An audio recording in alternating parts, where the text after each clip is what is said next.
주신 말씀 사무엘상 15장 22절에서 35절까지의 말씀을 통해서 내가 범죄하였을지라도 라는 제목으로 주님 주신 은혜를 함께 나누도록 하겠습니다. 하나님께서는 사울에게 기름을 부으셔서 왕으로 세우셨습니다. 그러나 그는 하나님 앞에 너무나도 큰 죄를 저지르게 됩니다. 사무엘이 드렸어야 할 제사를 지내게 되고 그로 인하여서 하나님께서는 그의 왕위를 사울에 대해서 끝내시겠다라고 말씀하셨습니다. 자, 그리고 하나님께서는 다시 사울에게 아말렉과의 전쟁을 통해서 그 모든 것을 진멸하라는 하나님의 성전을 명령하셨습니다. 그러나 그는 자기에게 좋은 것을 취해서 욕심으로 자기의 좋은 것을 취해서 가지게 됩니다.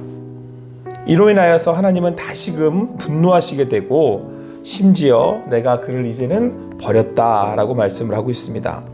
그리고 사무엘을 통해서 22절에서 우리도 아는 유명한 말씀을 그에게 전하게 됩니다. 하나님께서 우리에게 바라시는 것은 대단해 보이는 휘황찬란한 제사가 아닙니다. 하나님께서 우리에게 원하시는 건 작은 발걸음, 순종의 발걸음입니다. 우리의 믿음이 온전하다라고 하는 것은 그 순종의 걸음걸음을 살아가고 있는 것을 뜻합니다. 자, 그런데 오늘 사울은 그만 하나님 앞에서 다시 한번 결정적인 불순종을 하게 됩니다. 아말렉을 진멸하라고 하셨음에도 불구하고 욕심으로 짐승들을, 좋은 것들을 취했기 때문에 그렇습니다. 그래서 결국 하나님께서는 그를 버리시게 됩니다. 이때 사울이 사무엘 앞에 이렇게 고백합니다. 내가 범죄하였나이다. 얼핏 들으면 그 사울이 회개하는 것처럼 들립니다. 사무엘에게 내 죄를 사해달라고 그렇게 간청하고 있습니다. 그런데 이때 사울이 사무엘에게 요구하는 그 이야기를 들어보면 그가 사무엘에게 자기와 함께 돌아가달라는 겁니다.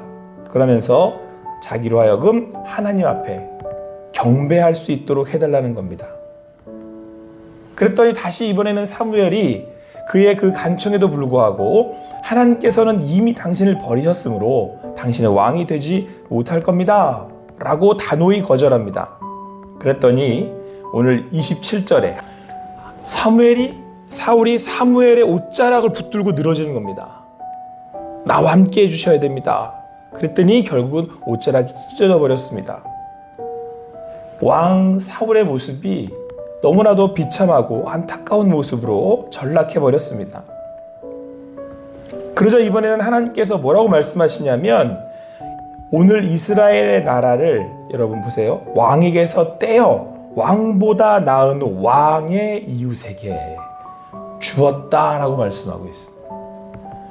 여러분, 하나님께서는 이제 다른 왕을 선택하셔서 그 왕위를 이어가시겠다라고 하셨습니다.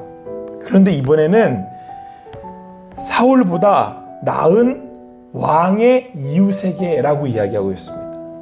그러니까 하나님께서는 사울의 지금 그 상황을 어떻게 보시냐면 그 이방인의 나라보다 이방인의 왕들, 그 이방인들보다도 지금 사울이 더 비참하게 보고 계시는 거예요. 어떻게 사울이 여기까지 오게 됐겠습니까? 결국 하나님이 그만큼 분노하셨다는 거잖아요. 그러면서 그 뜻을 굽히지 않으시겠다는 겁니다. 붙들어도 소용없다라는 거죠. 기도해도 소용없다라는 겁니다. 그런데 여러분, 사울이 사무엘에게 뭐라고 간청을 하냐면, 이야기하냐면 내가 범죄하였을지라도, 내가 죄 지은 건 맞는데 죄 지었다고, 죄 지었을지라도 내가 구합니다. 같이 가주셔서 백성들 앞에서, 이스라엘 앞에서 저를 좀 높여주십시오. 나와 함께 돌아가서 내가, 여러분, 이 부분이에요. 당신의 하나님이에요. 당신의 하나님. 나의 하나님이 아니라 사무엘 당신의 하나님 여호와께 경배하게 해주십시오. 여러분, 이 말이 얼마나 비참한 이야기인지 아십니까? 결국 이 고백에도 불구하고 하나님께서는 그를 버리시게 됩니다. 그리고 사무엘이 죽는 날까지 다시는 사울을 보지 않습니다. 이걸 여러분 유기라고 하거든요. 내버려 두셨다라는 뜻이에요. 여러분, 하나님이 마지막 그 죄에 대한 심판은요, 하나님의 죄에 대한 심판은 뭐 이제 하나님이 치시고 뭐 하나님이 이렇게 그들에게 벌을 내리시고, 이게 심판이 아니고요. 하나님이 마지막 심판은 버려 두시는 거예요. 내버려 두시는 거죠. 그래서 아까 뭐라 그랬냐면, 하나님이 사울한테 사무엘을 통해서 너보다 이웃들을 더 낮게 여기신다고 이렇게 얘기하잖아요. 여러분, 자식 취급하지 않겠다라는 거예요. 내 자식은 내가 잘 되라고 이렇게 나무라기도 하고 이렇게 훈육을 하잖아요. 그죠? 근데 이웃들은 어떻게 해요? 뭐 내 자식 아니면 뭐 그 애가 무슨 일을 하든 어디를 가든 신경 쓰지 않잖아요. 죄로 인한 마지막 하나님의 심판은 로마서의 말씀에서 나오는 것처럼 유기해 버리시는 거예요. 내버려 두시는 거예요. 그러니까 여러분, 누가 하나님의 말씀대로 살지 않는데 잘 돼요. 잘 가요. 그게 잘 되는 게 아니에요. 하나님께서 그를 내버려 두셨기 때문에 그렇습니다. 그들을 이방인들보다도 더 못하게 취급하시고 계신다는 얘기예요. 우리네 삶이 여러분 잘 되고 잘 가는 게, 형통하는 게 복이 아닙니다. 하나님이 나를 자녀 삼아 주셔서 나의 삶에 개입해 주시는 거, 그게 복이라고 성경은 우리에게 말씀하고 있습니다. 그러므로 여러분, 우리가 그때마다 그 순간마다 혹 나에게 하시는 말씀을 영적으로 민감해서 듣고, 또 그게 내게 이루어지는 일들이 때로는 고단하고 때로는 아프고 슬프지만, 하나님이 나를 이렇게 인도해 주시고 계시는구나, 하나님이 나에게 말씀하시는구나 라는 것을 깨닫는다면 그게 뭐예요? 그게 은혜예요. 여러분, 성경은 뭐라고 말씀하는지 아세요? 설사 내가 죄로 인해 오른손을, 오른팔을 잃더라도, 눈이 죄지어서 뽑아낸다고 할지라도 그게 은혜라고 말씀한다니까요. 이해하시겠어요? 그 죄로 인하여서 하나님을 떠나는 것보다 차라리 그게 훨씬 더 은혜라고 말씀하고 있습니다. 오늘 사울이 점점 하나님을 떠나잖아요. 그리고 마지막에 뭐라고 그래요? 나의 하나님이 아니에요. 누구의 하나님? 당신의 하나님. 결국 하나님은 그 사울을 이방인 취급해 버리십니다. 그런데 여러분, 안타깝게 오늘의 이 죄의 이 과정이 하나님이 이 사울을 내쳐 버리신 것처럼 보이십니까? 여러분, 하나님이 사울을 버린 겁니까? 사울이 하나님을 버린 겁니까? 네, 사울이 하나님을 버렸기 때문입니다. 하나님은 우리를 버리시지 않습니다. 누가 버린 거예요, 죄는? 내가 하나님을 버린 거예요. 선악을 알게 하는 나무를 따먹는 건 내가 하나님을 하나님으로 인정하지 않겠다는 거예요. 하나님이 나를 보호해주고 싶어도, 하나님이 나를 복을 내리고 싶어도 내가 하나님을 하나님으로 인정해드리지 않기 때문에 하나님이 내 삶에 들어오실 수가 없는 거예요. 당신의 하나님이 되니까. 근데 여러분, 그때 이 사울의 이 무너져가는 그 비참한 그 자리를 오늘 하나님이 말씀을 통해서 이렇게 보여주고 계시잖아요. 그런데 여러분, 오늘 24절 말씀을 보니까 이렇게 말씀하고 있습니다. 사울이 사무엘에게 이르되 내가 범죄하였나이다. 내가 여호와의 명령과 당신의 말씀을 어긴 것은, 이유가 뭐냐면요, 이유가 다 있어요. 여러분, 회개하지 않고 변명을 해요. 뭐라고 그러냐면, 내가 백성을 두려워하여 그들의 말을 청종하였음이니이다. 내가 왜 그랬냐면요, 제가 백성이 너무 무서워가지고 그들의 말을 들은 겁니다.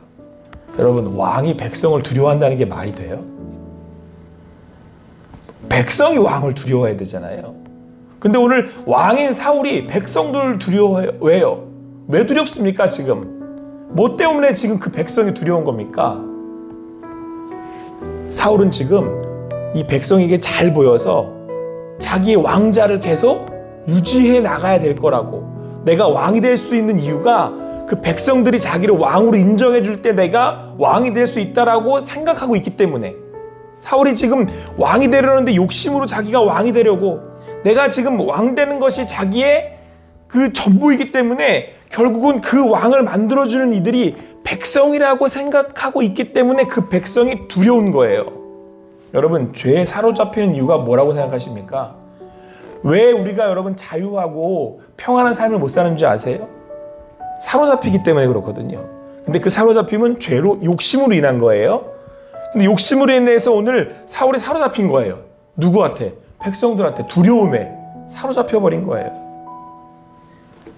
심지어는 오늘 25절 말씀을 보니까 청하오니 지금 내 죄를 사하고 나와 함께 돌아가서, 여러분 죄를 사하는 건 사무엘이 아니에요. 누가 죄를 사해 주시는 거예요? 하나님이.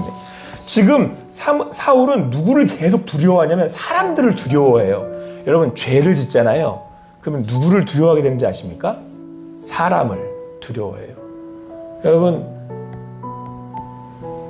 첫 번째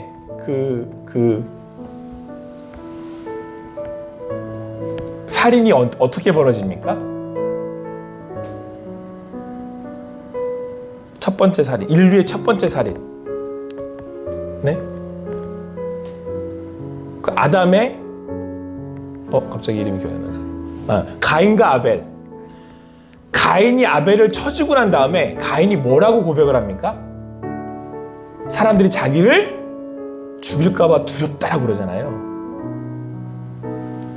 죄를 지으로, 욕심으로 죄를 지으면 인간들이 두려워져요. 그러면 거기에 사로잡혀서 내가 내 삶을 온전히 못 살아갑니다. 여러분, 지금 사울은 욕심의 눈이 어두워져서 이 인간들을 두려워하게 되고, 그런데 이때 이 욕심으로 인하여서 뭘 혼돈하게 되냐면 자기를 왕으로 세우는 이가 하나님이심을 잃어버리게 돼요. 사랑하는 성도 여러분, 이게 사단이 쓰는 방법이에요. 욕심으로 죄를 짓잖아요. 그러면 그 내 삶을 영향을 미치는 것이 이 세상에 있는 것들인 줄 알고 착각하게 됩니다. 왜냐하면 그것을 쫓고 있다 보니까. 그래서 사로잡혀요. 그럼 조정을 당해요. 그러면 결국에는 그 두려움에 사로잡혀서 결국 패망의 길로 가게 되고, 자기 스스로 그 길을 재촉하여서 하나님과 자기 스스로 멀어져요. 하나님이 나를 버리시는 게 아니고 내가 하나님을 버리게 됩니다.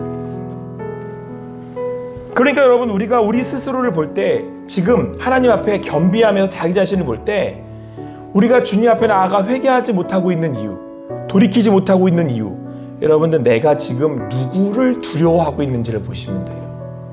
내가 누구의 눈치를 보고 살고 있는지. 그러므로 사랑하는 성도 여러분, 오늘 나의 삶의 주관자 되시는 하나님을 또 말씀 앞에 기억할 수 있는 여러분과 제가 되기를 간절히 소망합니다. 그리고 그 하나님께서 나의 생사화복의 주관자가 되시고 나를 인도하시는 하나님이심을 기억하실 수 있게 되기를 바랍니다. 그래서 오늘 주시는 말씀 앞에, 주님 앞에 다시 한번 나아가 이렇게 고백하실 수 있는 여러분과 제가 되기를 바랍니다. 나의 하나님, 나의 하나님, 이 죄를 용서하시고 회복시켜 주십시오. 내가 주님을 두려워하오니 하나님, 나를 인도하여 주시고 온전케 하여 주시옵소서. 오늘도 그 주님을 기억하시고 나를 나다게 하시고 나를 구원하시는 하나님 앞에 또 그 주님을 나의 구주로 고백하며 주인으로 고백하실 수 있는 여러분과 제가 되기를 간절히 소망합니다.